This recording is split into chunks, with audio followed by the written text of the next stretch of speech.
오늘 우리에게 주시는 하나님 말씀은 출애굽기 9장 22절에서 35절입니다. 여호와께서 모세에게 이르시되 너는 하늘을 향하여 손을 들어 애굽 전국의 우박이 애굽 땅의 사람과 짐승과 밭의 모든 채소에 내리게 하라.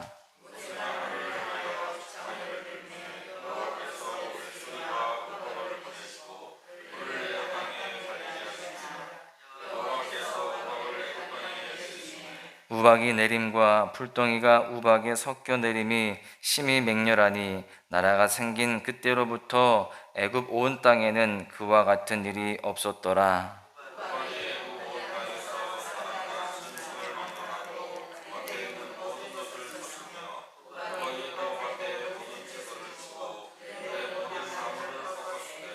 이스라엘 자손들이 있는 그곳 고센 땅에는 우박이 없었더라.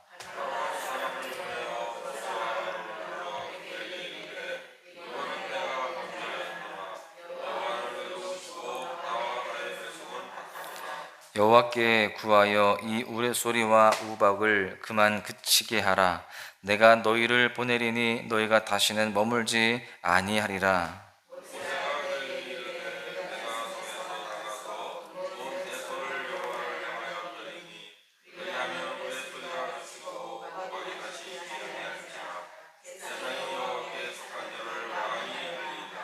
그러나 왕과 왕의 신하들이 여호와 하나님을 아직도 두려워하지 아니할 줄을 내가 아나이다.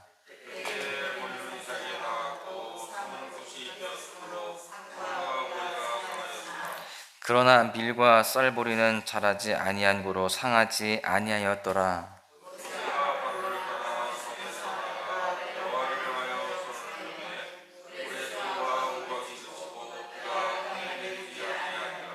바로가 비와 우박과 우레소리가 그친 것을 보고 다시 범죄하여 마음을 완악하게 하니 그와 그의 신하가 꼭 같더라. 바로의 마음이 완악하여 이스라엘 자손을 내보내지 아니하였으니 여호와께서 모세에게 말씀하신과 같더라. 아멘. 다이아몬드의 가치가 높은 이유는 변하지 않기 때문입니다. 아마 어떤 온도나 습도 이런 환경에 의해서 이 다이아몬드의 형태나 또는 구조가 바뀌게 된다라고 한다면 이 다이아몬드의 보석으로서의 가치는 상실될 것입니다. 또 그런가 하면 TV를 보면은요, 한 자리에서 오랫동안 자리를 지키면서 일하는 사람들을 보게 되죠. 우리는 소위 그런 사람들을 장인이라고 그렇게 표현합니다. 여러분, 그런 사람들, 장인이죠. 이런 사람들에 대해서는 우리가 찬사와 존경을 표합니다. 그 이유가 무엇이냐? 그들이 오랫동안 변함없이 그 자리를 지켰기 때문입니다. 이렇듯 사람들은요, 변하지 않는 것에 대해서 깊은 신뢰를 보내고 또 그것에 대해서 소중한 가치를 부여하게 됩니다. 우리 하나님 역시 마찬가지입니다. 하나님께서는 우리가 감히 표현할 수 없을 정도로 변함없으신 분, 또 완전하신 분이다라는 것이죠. 하나님은 태초부터 지금까지, 아니 영원전부터 영원까지 시공간을 초월해서 단 한 번도 변함이 없으신 여호와 하나님이신 줄로 믿습니다. 그런 하나님께서 인류 역사를 통해서 하신 말씀 역시 한결같아요. 나는 너희의 하나님이다. 내가 너희를 사랑하고 또 사랑하기 때문에 너희를 구원하여 낼 것이다. 할렐루야. 여러분, 우리는 이런 주님의 말씀에 은혜로 반응하고 순종으로 반응해야 되는 것입니다. 우리도 변함없이 주님 앞에 온전히 살아가야 마땅한 것이죠. 오늘 말씀을 통해서 한결같으신 하나님의 말씀 앞에 은혜로 반응하고 순종하기 위해서 우리가 말씀 가운데에 다시 한번 은혜를 깨달아야 할 줄로 믿습니다. 첫 번째는요, 하나님의 말씀은 반드시 성취된다라는 겁니다. 하나님은 신실하신 분이세요. 변함없으시기 때문에 그 말씀 역시 반드시 이루어진다는 것이죠. 하나님은 약속하시는 하나님이시면서 동시에 성취하시는 분이십니다. 우리는 그것을 분명히 알아야 됩니다. 성경에서 드러나는 하나님의 성품은 자비와 긍휼이 넘치시며 또한 오래 참으시는 분임을 우리는 잘 알 수 있습니다. 심지어 심판이 임할 때에도 마찬가지예요. 하나님께서 심판을 행하실 때는요, 파괴하고 또 수탈하기 위해서가 아닙니다. 주님께서는 언제나 징계 앞에서도요, 하나님의 뜻을 전하시면서 돌이킬, 또 다시금 그것을 회복할 수 있는 기회를 주신다라는 겁니다. 다시 말하면 주님의 심판은 도리어 생명을 구원하시기 위한 하나님의 은총을 근거로 전개가 된다라는 겁니다. 부수고 없애기 위해서가 아니라, 미워해서가 아니라, 여러분 다시금 회복시키시기 위해서 그 과정들을 주신다라는 것이죠. 심지어 하나님은 이방인이든 악인이든 혹은 자신이 선택한 백성이 타락해서 죄를 지었다 할지라도 그 길에서 돌이켜서 회복할 수 있는 그러한 기회를 주시고 그렇게 구원하시는 그 일을 기뻐하신다라는 사실입니다. 오늘 본문의 우박제왕도 마찬가지입니다. 하나님은 말씀의 순종을 통해서 생명의 길로 나아갈 수 있는 여지를 충분히 주십니다. 그래서 바로는 주님의 그 말씀에 순종해서 하나님의 전적 은혜에 따라서 심판에서 구원으로 또 사망에서 생명으로 그렇게 옮길 수 있었어요. 하나님은 바로에게 끊임없이 기회를 주셨습니다. 그런데 그는 끝까지 완고했고 또 그렇게 마음이 강팍하였습니다. 하나님이 아니어도 이 어려움을 이겨낼 수 있고 또 하나님을 의지하지 않아도 충분히 내가 원하는 대로 살아갈 수 있다라고 하는 그 교만함이 그 마음 깊은 곳에 있었기 때문에 그렇습니다. 여호와의 말씀을 마음에 두지 않았던 사람들 역시, 애굽 사람들 역시 마찬가지였어요. 하나님의 말씀에 불순종하여서 그의 종들과 가축을 들에 그대로 두었습니다. 분명히 하나님은 기회를 주셨거든요. 다 죽을 수 있으니 피해라. 피할 길을 열어주셨고 또 미리 알려주셨습니다. 그런데 그들은 하나님의 말씀을 마음에 두지 않았어요. 뭐 큰일 나겠어? 괜찮겠지. 여러분, 우리는 하나님의 말씀을 마음에 늘 두고 또한 새기고 살아가야 할 줄로 믿습니다. 그래서 작은 것 하나라도 그대로 순종해야 되는 거예요. 그럴 때 우리의 삶에 은혜가 임하는 것이죠. 여러분, 지금 이들이 불순종했을 때 어떻게 됩니까? 하나님께서 우레소리와 우박을 보내시고 불을 내려서 땅에 달리게 하셨다라고 되어 있습니다. 24절에 보시면요, 우박이 내림과 불덩이가 우박에 섞여 내림이 심히 맹렬하니 나라가 생긴 그때로부터 애굽 온 땅에는 그와 같은 일이 없었더라. 우박이 불과 함께 섞여가지고요, 마치 미사일이 맹폭을 하듯이 땅에 쏟아진다라고 그렇게 표현을 하고 있는 겁니다. 우박이 떨어지는 가운데 천둥과 번개가 몰아치고 또 그것이 동반되는 장면들을 그렇게 묘사하는 것인데, 여러분, 이것은 애굽 역사에 전무했던 사건이라고 또 이야기합니다. 우박은 그야말로 모든 것을 다 파괴했습니다. 사람과 짐승을 가리지 않고 피해를 줬을 뿐만이 아니라 밭에 있는 모든 것을 다 치고요, 모든 나무를 꺾으며 기근과 흉작을 초래하게 되었습니다. 그래서 앞으로 다가올 미래까지도 그렇게 다 손을 대시는 거예요. 미래의 희망마저 꺾으셨던 것입니다. 그런데 이런 상황에서 우리가 또 유심히 살펴보아야 할 것이 있습니다. 이스라엘 자손들이 있는 고센 땅에는 우박이 없었다는 거예요. 고센 땅은 하나님의 백성이 거주하는 구별된 곳입니다. 그 구별된 곳에는요, 재앙이 임하지 않았어요. 애굽 온 땅은 그렇게 재앙이 임했지만 하나님의 택하신 곳만은 평화와 평안이 있었습니다. 아무 문제가 없었어요. 그저 조용하게 지나가는 거예요. 하나님께서 이 재앙을 다스리신다는 사실, 즉 주님의 주권을 보여주시는 장면입니다. 하나님이 치시니까 불순종하는 자들에게는 그런 불심판이 임하지만 순종하는 하나님의 백성들에게는 오히려 보호하심과 또 평안의 은혜가 임하게 되었다는 거예요. 우리는 늘 순종의 자리에 있어야 할 줄로 믿습니다. 순종으로 구별된 자들로 살아가야 할 줄로 믿습니다. 그럴 때 하나님께서 우리를 보호하시고 지키시고 우리 삶에 평안을 허락하실 줄로 믿습니다. 여러분, 우리는 하루하루를 살아갈 때에 하나님께서 우리를 위해 준비하신 계획들이 있고 또 말씀하시는 바들이 있습니다. 우리는 그것을 잘 분별하고 순종하며 살아가야 되는 것입니다.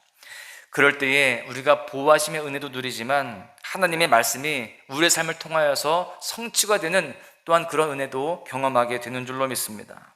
하나님의 언약은 반드시 이루어집니다. 우리를 향한 많은 계획들 또 예비되어 있는 축복들이 있는데 그 모든 은혜와 축복들을 누리기까지 끝까지 순종하시면서 살아가시기를 간절히 축복합니다. 두 번째는 가짜 믿음으로는 고난을 버틸 수 없다라는 사실입니다. 지금 우박재앙으로 말 그대로 쑥대밭이 되었습니다. 마음이 급해진 바로는요, 모세와 아론을 불러서 자신의 잘못을 시인하죠. 27절에 보시면 이번은 내가 범죄하였노라. 여호와는 의로우시고 나와 나의 백성은 악하도다. 지금 바로는요, 우박을 그치게 하려고 이렇게 고백을 합니다. 그리고 우박을 그치게 해달라고 요청도 해요. 물론 이번에도 백성들을 보내주겠다라는 그런 약속까지 같이 합니다. 그런데 이 말 역시 위기를 모면하고자 내뱉은 그냥 공수표였을 뿐입니다. 그에게는 진실함이 없었고요, 그저 하나님을 기만할 뿐이었습니다. 오히려 여호와 하나님과 힘 대 힘으로 붙으려는 그의 고집이 그 안에 있었던 거예요. 여러분 생각을 해보십시오. 재앙을 누가 내리는 거예요? 하나님이 내리시는 겁니다. 그럼에도 바로는요, 이스라엘 백성들을 보내는 것이 자기의 손에 달려있다라고 그렇게 여겼습니다. 그렇게 자신의 주권이 막강하다, 자신의 그 권세와 또 그 모든 그 주권이 자기에게 있음을 그렇게 생각을 하고 있는 거예요. 여러분, 이 구원의 역사를 이루어 가시는 분은 분명히 주님이십니다. 하나님이세요. 그 하나님의 권능을 망각하고 있는 겁니다. 그저 단순히 지금의 이 어려움만 모면하기 위해서 거짓으로 그렇게 고백을 하는 겁니다. 모세는 바로의 그 마음을 다 간파하죠. 30절 후반절에 보니까 여호와 하나님을 아직도 두려워하지 아니할 줄을 내가 아나이다. 당신의 그 말 뻥인 거, 거짓인 거 저 다 압니다. 그렇게 이야기하죠. 모세의 예상대로 바로가 비와 우박과 우레소리가 그친 것을 보고 다시 범죄하여 마음을 완악하겠다라고 되어 있습니다. 그의 신하들도 마찬가지였어요. 여러분, 결국에 바로의 이 고백과 또 자기의 회개는 진정한 회개가 아니었고 또 진정한 믿음의 고백도 아니었던 것입니다. 그저 얄팍한 술수였음이 드러나게 되는 것이죠. 여러분, 우리는 이 바로의 모습 속에서 우리의 모습도 돌아볼 수 있어야 됩니다. 우리의 예배, 우리의 기도도 한번 돌아보아야 된다는 것이죠.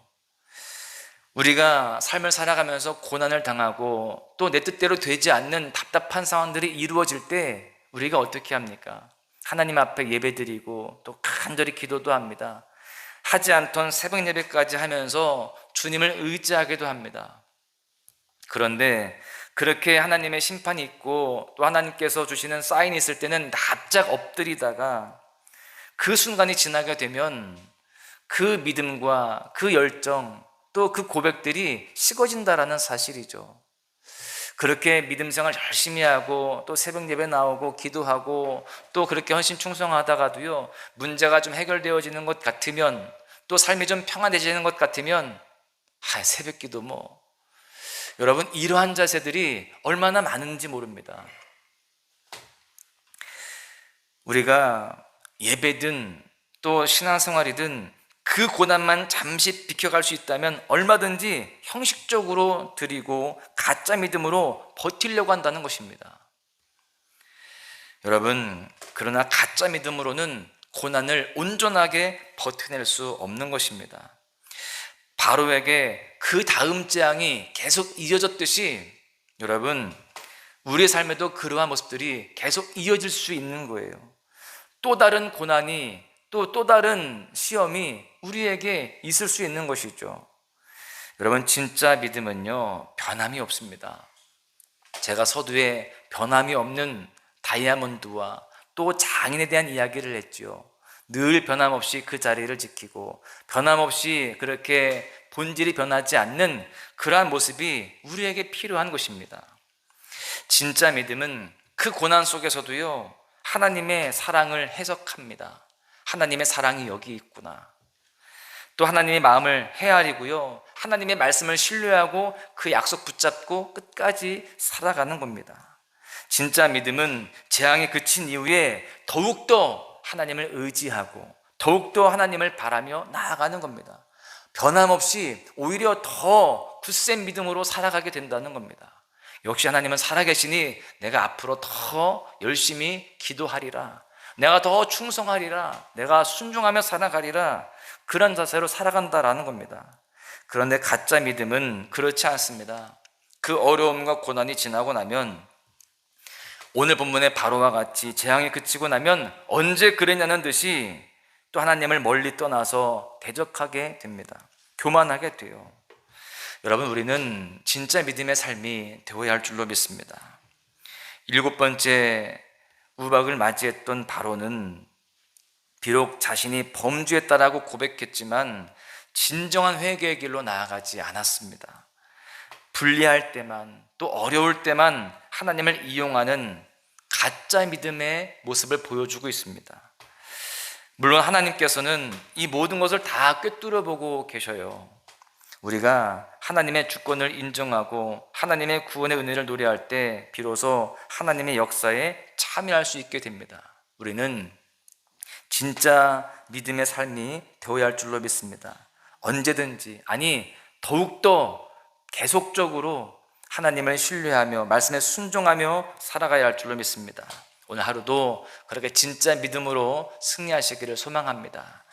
변함없이 믿음 안에서 살아가고 어떤 어려움 가운데 있다 할지라도 하나님을 사랑하며 또한 신뢰하며 믿음으로 반응하고 그렇게 순종하여서 하나님을 기쁘시게 하고 또 삶의 열매를 맺어가는 그런 복된 삶이 되시기를 주님의 이름으로 간절히 축원합니다.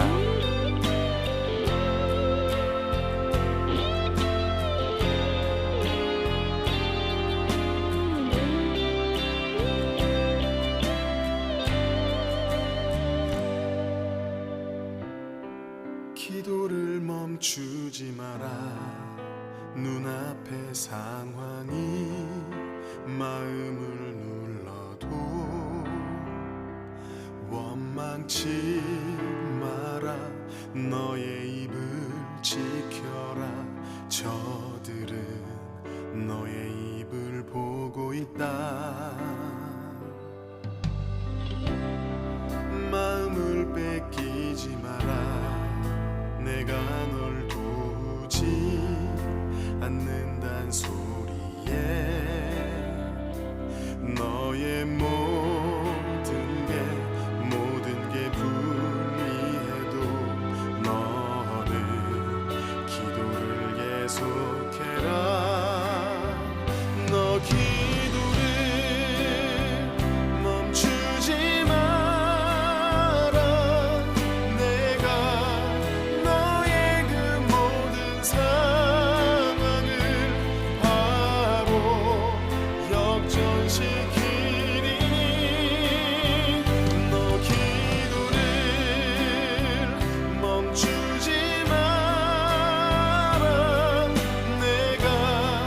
잠시도 쉬지 않고 모든 걸 지켜보고 있으니 바로 역전되리라.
이제 역전